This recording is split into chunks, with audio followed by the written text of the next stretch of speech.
এখানে দুইটা মানে দুইটা একটা ব্রাঞ্চ আছে, মানে এখানে মূলত একটা মোটা, এটা বলে ক্যারোটিড শিট, যেটা দেখা যাবে না এখানে ভিতরে, এটাকে বলে ক্যারোটিড শিট। মানে ক্যারোটিড শিট আসলে ভিতরে, এটা জাস্ট বললাম।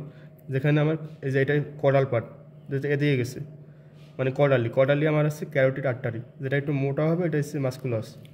আর এর সাথে থিন একটা আছে, যেটা কেনিয়ালি আসে, যেটা চিকন, যেটা ভিতরে দিয়ে চলে গেছে, যেটাকে বলে আমার ভ্যাগাস সিম্পেথেটিক ট্র্যাঙ্ক, যেটা ভিতরে যে ভ্যাগাস নার্ভে পরিণত হবে। তাহলে এটা হচ্ছে আমার মোটা যেটা, ওটাকে আমরা ক্যারোটিড আর্টারি বলবো। আর যেটা কেনিয়ালি থাকবে, এটাকে ভ্যাগাস সিম্পেথেটিক ট্র্যাঙ্ক বলবো। যেটা হচ্ছে মূলত আমাদের এই বরাবর, যেখানে জগুলার ভেইন আছে, এই যে জগুলার ভেইন। সো এটা গেছে। দেন যদি আমরা ফোর লিম্ব বরাবর আসি, ফোর লিম্বের এখানে একটা আমাদের এই যে মোটা একটা নার্ভ যেটা আছে, এটাকে বলা হয়েছে আমাদের ব্র্যাকিয়াল প্লেক্সাস, যেখান থেকে আমার নার্ভগুলো ব্রাঞ্চ করে। এখান থেকে আমার লাম্বার, সার্ভাইকাল 6, 7, 8 আর থোরাসিক 1, 2 মিলে এসে এখান থেকে এরা ব্র্যাকিয়াল প্লেক্সাস তৈরি করছে, যেটা এখান থেকে ব্রাঞ্চ করে। তো এখানে শুরুতে যে ব্রাঞ্চ করছে, এটা একটা মোটা একটা নার্ভ, যেটা আমার সরাসরি ভিতরের দিকে গেছে, সরাসরি ভিতরের দিকে, মানে অপোজিট বরাবর। এদিকে আমরা বলেছি সুপ্রা এখানে স্পাইন আছে, সুপ্রা স্পাইনাটাস, ইনফ্রা স্পাইনাটাস। তো এই বরাবর দুইটা মাসেল বরাবর আমরা আমাদের নার্ভটা সাপ্লাই দিবে, যেটাকে বলবো আমরা সুপ্রা স্ক্যাপুলার নার্ভ, যেটা হচ্ছে একবারে ভিতরে দিয়ে যাবে। যেটা হচ্ছে ফার্স্ট ব্রাঞ্চ বলা যায় এটাকে, শুরুর দিকে এটা ভিতরে দিয়ে যাবে, এটাকে বলবো সুপ্রা স্ক্যাপুলার নার্ভ। দেন এরপরই পাশে আমাদের একটা নার্ভ আছে, যেটা জাস্ট আমাদের এই সারফেস বরাবর দিবে, যেটা দেখতে পারবো যে এই সারফেস বরাবর গেছে, জাস্ট কোথাও ভিতরে যায় না, তার সারফেসে গেছে। তো আমরা এই যে মিডিয়ান বরাবর, এটাকে বলি আমরা সাবস্ক্যাপুলার মাসেল আছে এখানে। তো যেহেতু এটা সারফেস বরাবর দিছে, এটাকে আমরা বলবো সাবস্ক্যাপুলার, এটাকে আমরা বলবো এই যে সাবস্ক্যাপুলার নার্ভ, যেটা জাস্ট আমরা সারফেস বরাবর দিব। এখন আমরা এই টোটালটাকে যদি আমরা ফুল ধরি, এর অর্ধেক বরাবর আমাদের থাকবে একটা মোটা নার্ভের ব্রাঞ্চ হবে, যেটা মোটা নার্ভ থাকবে, যেটা দুটো ব্রাঞ্চ হবে, যেটা হচ্ছে মূলত আমাদের এটাকে ফুল ধরলে তার মিডিল বরাবর থাকে। তো এটার ভিতরে দুটা থাকবে, একটা দেখবো আমরা, যেটা জাস্ট আমার এই সারফেস বরাবর এই ফুল এরিয়া জুড়ে দেবে, যেটা হচ্ছে মূলত এটার সাথে অ্যাটাচ থাকে। তো এখানে আমার থাকে হচ্ছে লেটিসিমা ডরসি। সো এটা যেহেতু এখানে থোরাক্স বরাবর, মানে এখানে যা সারফেসে দিতেছে, আর এটা এর সাথে অ্যাটাচ থাকে, সো এটাকে আমরা বলবো থোরাকোডর্সাল নার্ভ। জাস্ট এটা হচ্ছে ভিতরে কোথাও যাবে না, যা সারফেসে দিবে।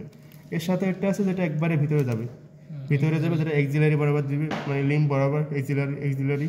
তো এটাকে বলবো আমরা এক্সিলারি নার্ভ, যেটা একবারে ভিতরে দিবে, যেটা হচ্ছে মানে পুরোটাকে যদি আমি ফুল ধরি, তার মিডিল বরাবর যদি দেখি মোটা একটা নার্ভ, তার একটা হচ্ছে যেটা হচ্ছে যার সারফেসে দিবে, এটা থোরাকোডর্সাল বলবো। আর যেটা হচ্ছে একবার ভিতরে যাবে, তাকে আমরা এক্সিলারি নার্ভ। এটা গেল। এখন এটাকে যদি আমরা যেহেতু ফুল ধরছি, এখন এটাকে যেহেতু আমরা ফুল ধরছি, ফুলের এক ভাগে যখন আমি আসবো নিচের দিকে, তখন দেখবো মোটা একটা নার্ভ আসছে। এই নার্ভকে আমরা বলবো রেডিয়াল নার্ভ, যেটা হচ্ছে আমার এই যে আর্টারির, মানে এই যে আমাদের যে ফোর লিম্বের যে নার্ভগুলোর মধ্যে সবচেয়ে মোটা রেডিয়াল নার্ভ। এই রেডিয়াল নার্ভটা, যেটা হচ্ছে একবারে ভিতরে রেডিয়াল নার্ভ, মানে রেডিয়াল বরাবর দিবে। এরপরেই আমরা দেখবো দুটা, আর আরেকটা বিষয় আছে, এটা কেটে ফেলা হয়েছে ডিসেকশনের আগে, এটা এরকম ছিল। এইটা যেহেতু আমাদের এই যে এক্সিলারি বরাবর আছে, এটাকে আমরা এক্সিলারি ভেইন বলি, যেটা হচ্ছে আমাদের এক্সিলারি ভেইন বলি, যেটা হচ্ছে এখানে আছে, যেটা হচ্ছে আমাদের আইডেন্টিফিকেশন দেওয়া থাকতে পারে, এটা হচ্ছে ফেলা থাকে। জাস্ট এটা দেখবো যে আমরা একটা মিডিল বরাবর এক্সিলারি নার্ভের সাথেই আছে। আমরা জানি নার্ভ আর আর্টারি ভেইন এরা একসাথে থাকে, তো এখানে নার্ভের সাথে যেহেতু আছে, সো এটা হচ্ছে আমার এক্সিলারি ভেইন। দেন আমরা এটা বললাম যেটা মোটা, পরবর্তীতে ওটা হচ্ছে মিডিয়াল নার্ভ। দেন এখান থেকে আরেকটা ব্রাঞ্চ করবে, যেটা মোটা। এখান থেকে তিনটা ব্রাঞ্চ হবে মূলত। একটা হচ্ছে মাস্কুলার ব্রাঞ্চ, যেটা ভিতরের দিকে, যেটা দেখা যাচ্ছে না, এখানে কোনো দড়ি দিয়ে বাঁধা নেই। এটা হচ্ছে মাস্কুলার ব্রাঞ্চ, এটা ভিতরে যাবে। আরেকটা ব্রাঞ্চ আছে যেটা আমার কেনিয়াল বরাবর যাবে, কেনিয়াল বরাবর এটা সাইডের দিকে যাবে, যেটা হচ্ছে আমার এখান থেকে যাবে। এটা মূলত আলনার নার্ভ, যে আলনা বরাবর, আলনা নার্ভ। দেন আরেকটা আছে যেটা হচ্ছে আমার মিডিল বরাবর যাবে। আমরা যদি মিডিল হিসাব করি, মিডিল বরাবর মিডিয়ান যায়, তো মিডিল বরাবর যেটা যাবে ওটাকে আমরা মিডিয়ান নার্ভ বলবো, যেটা একবারে মিডিল বরাবর যাবে। এখান থেকে দেখতে পাচ্ছি মিডিল বরাবর আছে। দেন আমরা জানি এই যে বুকের এই জায়গায় আমাদের থাকে হচ্ছে পেক্টোরাল মাসেল। তো পেক্টোরাল মাসেল বরাবর যে নার্ভ ব্রাঞ্চ দেবে তারপর আমরা বলবো পেক্টোরাল নার্ভ। সো এটা পেক্টোরাল নার্ভ। দেন আমরা এখন পর্যন্ত যতগুলো নার্ভ দেখছি সবগুলো দেখছি ক্রেনিয়ালি, এখান থেকে বক্সের মতো এটা বলে ব্যাকেল প্লেক্সাস থেকে ব্রাঞ্চ করছে। কিন্তু আমরা এখান থেকে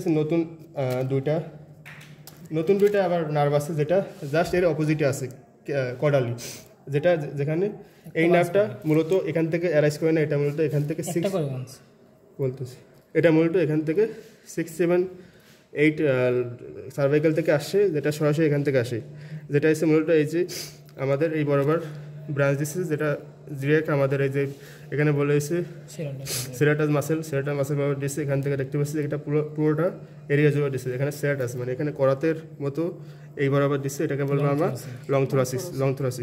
এর নিচে একটা আছে যেটা এখান থেকে আসে, এটা এখান থেকে আসে নাই, এটা আছে উপরে ডিরেক্ট এখান থেকে ফাইব্রাস নিয়ে আসে, এখানে কোনো ব্রাঞ্চ হয় কিন্তু এখানে কোনো ব্রাঞ্চ হয় না। বাট এই যে নিচে যেটা আছে যেটা বলে ল্যাটারাল থোরাসিস, ওটা ব্রাঞ্চ হয়েছে, এটা ছোটো একটা ব্রাঞ্চ হয়ে যেটা এই বরাবর দিচ্ছে, এটাকে বলবো ল্যাটারাল থোরাসিস। তো আইডেন্টিফিকেশনে যদি আমরা দেখি এখানে দিছি, আমরা মাথায় রাখবো যে এখানে দুইটা জিনিস আছে, একটা আছে লং থোরাসিস, একটা ল্যাটারাল থোরাসিস। যদি উপরের দিকে থাকে তাহলে ওটা আমরা ধরে নেবো লং থোরাসিস, আর নিচের দিকে যদি থাকে যেটা এসে একবারে আমার এই ব্রাঞ্চ থেকে আসছে তাহলে এটা ধরে নেবো ল্যাটারাল থোরাসিস, তাহলে আমাদের ভুল হবে না। তো শেষ, প্রবলেম শেষ। হাইলিমে আমাদের এখানে আমরা জানি যে আমরা মাসেলে বলছিলাম এটা হচ্ছে গ্লুটিয়াল রিজিয়ন, গ্লুটিয়াল মাসেল থেকে এখানে। তো গ্লুটিয়াল মাসেল বরাবর যেটা ব্রাঞ্চ নার্ভ থাকবে কোন একটা নার্ভ, সেটাকে বলবো আমরা গ্লুটিয়াল নার্ভ। এরপরে আমরা দেখবো একটা মোটা নার্ভ আছে যেটা বডির সবচেয়ে বড় নার্ভ, যেটাকে বলবো আমরা স্টিয়াটিক নার্ভ। এই স্টিয়াটিক নার্ভ থেকে ব্রাঞ্চ হবে অনেকগুলো। তো স্টিয়াটিক নার্ভ যে প্রথম যে ব্রাঞ্চ দেবে সেটা এখানে অনেকগুলো মাস্কুলার ব্রাঞ্চ দেবে, সেটা মাস্কুলার ব্রাঞ্চ বলে আমরা। এটা অনেকগুলো নার্ভ থেকে জাস্ট আমরা এটাকে মাস্কুলার হিসেবে ধরে নেবো, মাস্কুলার ব্রাঞ্চ। আইডেন্টিফিকেশন আসলে জাস্ট মাস্কুলার ব্রাঞ্চ।